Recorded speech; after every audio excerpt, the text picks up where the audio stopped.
When COVID-19 struck in early 2020, no one in the rest of the globe could have predicted that the virus would spread over the world and disrupt the way we live, interact, work, teach, and learn. The pandemic's ramifications and impacts on education could be clearly seen, and they are undoubtedly more difficult for educators and students in weaker and unsecure environments. COVID-19 highly brought about changes to the education system that impact teachers in multiple ways, leading to a near total closure of schools. Some governments have decided to close their educational institutions, attempting to reduce the spread of the virus. Certainly, the teachers were affected and are still being affected by this situation. Many students right now have been facing struggles about how they could learn and even cope up with their lessons. With this issue, teachers are having a hard time on making sure that their students are learning. According to Mayol 2020, there are so many student-related challenges that teachers are suffering. Specifically, it includes a different preparation, challenging conduct of classes, internet issue, shift in evaluating students' learning, and managing virtual classroom behavior. Many teachers became stressed because of the big responsibilities they were obliged to do. They become more tired because of these situations as they are busy printing modules, capturing and recording videos of themselves, searching for additional information, and even accessing for their module contents. Globally, a large number of schools in urban areas are conducting online classes for students. In areas with limited connectivity, education providers have used more traditional distance learning methods as well as the distribution of printed materials, and this could basically cause a problem to some teachers as they are not very familiar to electronic devices.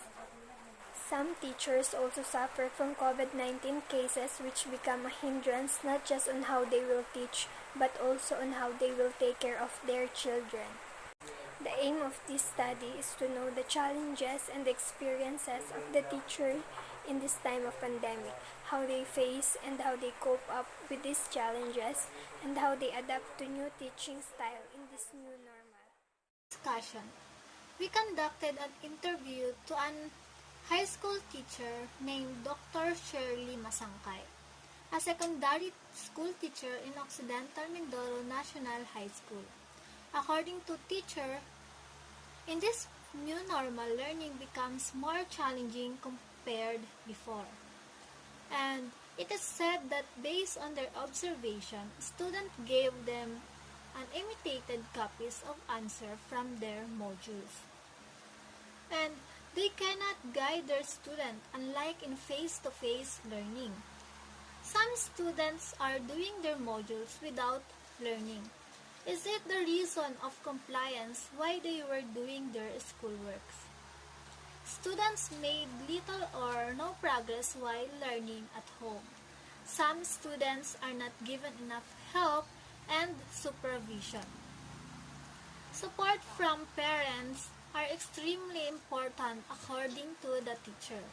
It made them impossible to get student full attention, and their limited internet affect the students' performance during online class. Other social media are disturbing and making them less focused to the subject. To sum up, it is undeniable that the modular and online learning in this time of pandemic had gave limitation to students' learning capabilities. It hinders every aspect of the learning process, making it hard to cope up with such difficulties. It greatly affected not just the student but also who should be in most touch to them in schools, like their teachers.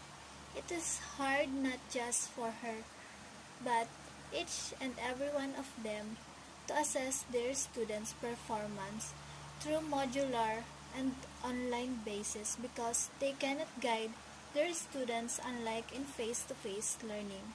But then the teacher's passion. As for the result being seen, students are more capable of doing their choice for transits than making their modules. Also, it made it harder for the teachers for the teacher-parent relationship to build up their goals due to the circumstances given by environment factors like lack of channels or limited internet for better communication. The will to provide a quality learning despite of pandemic made our teachers to stand out with the help of God and proper mindset. We can barely see the hardship being experienced, covered by pure commitment to still endure the difficulties given by the pandemic.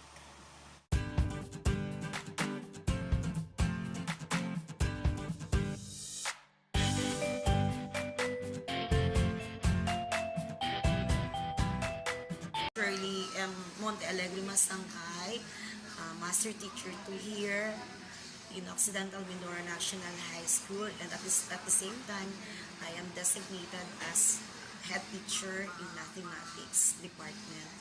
So good morning po. I was invited by this mom to answer all of the questions given here. I will give you some. I will answer some of the questions here, and I guess I katulog sa kanila. Number 1 question is, saan humugit ng lakas o sino at ano ang naging inspirasyon para pagpatuloy lalo na sa situation? So, because of this current situation, talagang hirap na hirap kami. Siyempre, first of all, is God. Siya yung and so with my family. Nagkataon na nagkaroon din kami na nakaranas kami magka-COVID yung family ko. Kaya, doon hinubog ko yung lakas lahat sa humingi ako ng tulong sa Diyos sa aking mga kasamahan dito. And I did not fail. Naging inspirasyon ko yung pagiging nila, yung mga kasama ko, naging thoughtful sila so at sabi ko nga talagang pag may itinaningin talaga palang konting kabutihan, may ma-receive ka na. Kumbaga, lalo pa ako nagpupursige ngayon na ipakita lalo sa mga kasamahan ko na I'm worth to be with them. So, tsaka sa family ko. Sama na yun, sama-sama. So, gusto kong i-elaborate yun kaya lang kulang yung oras natin. So, hindi lang dun sa dahil na ako'y naka-experience ng maging COVID victim ng family namin. Family ko, nanay ko, mga anak ko, ang asawa ko, na nag-50-50, na maliban sa akin, ako lang yung negative. So, ang dami ko realizations doon. Kaya yun nga, sabi ko, sa kanila din ako humigit ng lakas kasi kailangan ko maging malakas para sa kanila. Okay na?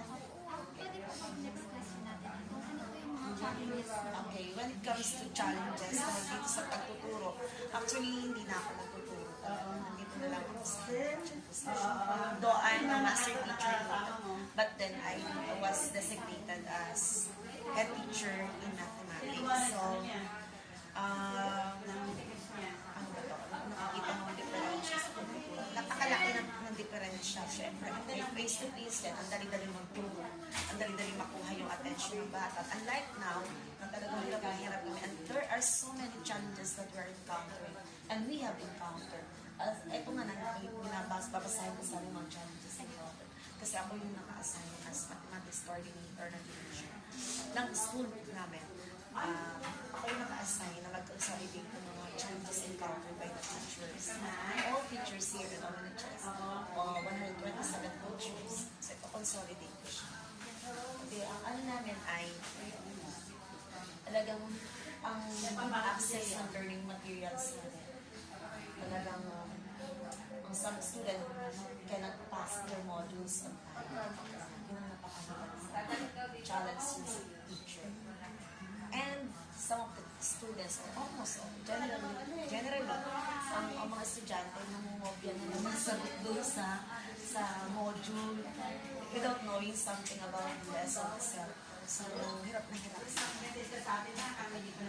Hirap na hirap ang teacher. Paano sasabihin na, ito talaga natuto. Ito, kasi kinokopya naman niya. hindi namin maintindihan kung natututo. Sa mga magulang naman, sa part naman ng magulang, basta ang hirap-hirap i-contact. Bibigyan ng number sa'yo, and then wala naman pala dun, hindi pala nila number yun, o pala kikigamit pa sa kapitbahay. And yung kapitbahay ay kalayo-layo ng bahay. So, ang hirap talagang pinukit. Kaya, ang ginagawa ng mga teachers na communication, talagang hindi nila inaano yung pag-isip. Kaya talaga ang teacher, maging guro, ay maraming sinasaalang-alang. Hindi matagpuan si estudyante, hindi nagpapasa ng module, hindi nila makontak, pupuntahan. Either in a very far